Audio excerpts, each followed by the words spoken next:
UPSC prelims 2024 fail అవ్వకుండా ఉండాలంటే you are suppose to follow 3 top tips.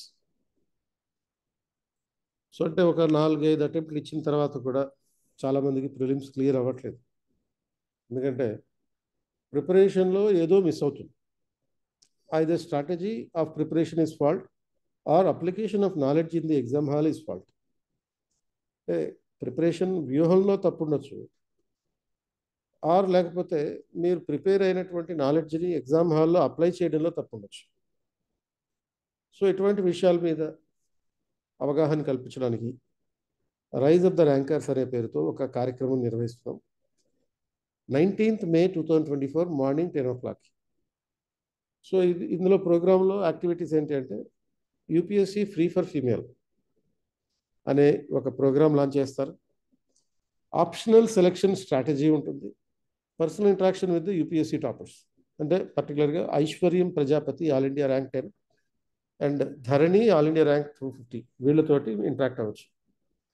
So ఈ programme attend అవ్వడానికి క్రిందలో ఉన్న లింక్ని క్లిక్ చేసి రిజిస్టర్ చేసుకోవచ్చు. So top 3 reasons for the failure in the UPSC prelims. 1, previous year questions are not practiced. Second, you are not understanding the spirit of the current affairs, not the current affairs itself, but the spirit of the current affairs. And there is no practice of the MCQ because you are failing to do these things. Since you are not following these PYQs, understanding the spirit of current affairs and MCQ practice, most of the people get failed in the civil service preliminary exam. So PYQs అంటే ఏంటి? Previous year questions. దీనివల్ల advantage ఏంటి? Previous year questions practice చేయడం వల్ల మీకు క్వశ్చన్స్లో ఉండేటటువంటి keywords తెలుస్తాయి. And it is the key to understand the keywords. Previous year questions practice చేయడం వల్ల కీవర్డ్స్ని అర్థం చేసుకునేటటువంటి కెపాసిటీ వస్తుంది. రెండో, failure to understand the spirit of the current affairs. Current affairs చదువుతారు కానీ దాంట్లో ఉన్న స్పిరిట్ అర్థం చేసుకోరు. అంటే కేవలం కరెంట్ అఫైర్స్ కాదు, ఎగ్జామ్ పాయింట్ ఆఫ్ వ్యూలో కరెంట్ అఫైర్స్ ఏ విధంగా చదవాలి అంటే ఇక్కడ మెజారిటీగా you should be preparing the most unfocused area in the highly focused issue. అంటే ఏదైతే విస్తృతంగా విపరీతంగా న్యూస్లో ఉంటుందో దానికి సంబంధించిన ఎక్కువ మంది ఇగ్నోర్ చేసేటటువంటి అన్ఫోకస్డ్ ఇష్యూ ఏదైతే ఉంటుందో అది చదవాలి. తర్వాత third aspect is the practice test series.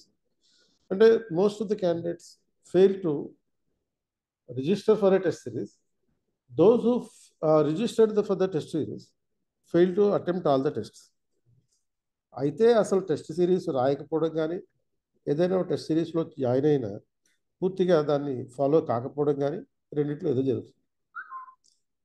So దీని టెస్ట్ సిరీస్ మీరు ఏదో ఆన్లైన్లో రాయడం కాకుండా క్లాస్ రూమ్కి వచ్చి ఆ టెస్ట్ సిరీస్ రాయడం వల్ల ఎగ్జామ్ ఫీల్ అనేది ఉంటుంది.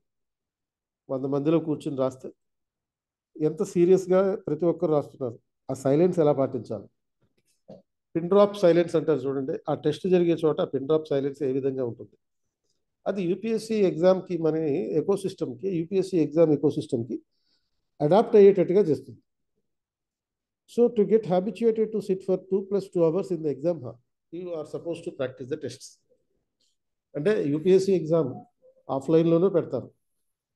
సో ఈ ఆఫ్లైన్లో morning 2 hours 9:30 to 11:30, afternoon 2:30 to 4:30, ఇట్లా 4 గంటల పాటు కంటిన్యూస్గా కాన్స్టెంట్గా కూర్చోగలగాలి ఫస్ట్. సో కూర్చున్న తర్వాత అప్పుడు మీరు ఎగ్జామ్లో సగం సక్సెస్ అయినట్టు అదే లెక్క.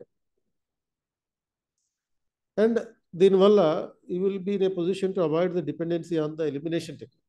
అంటే you will be selecting the questions according to the requirement. So కాబట్టి ఇది టెస్ట్ సిరీస్ ప్రాక్టీస్ చేయడం అనేది important. Test series, spirit of current affairs, PYQs, ఈ మూడింటిని ఫాలో అయితే మీకు ఫెయిల్యూర్ పాసిబిలిటీస్ అనేవి తగ్గుతాయి.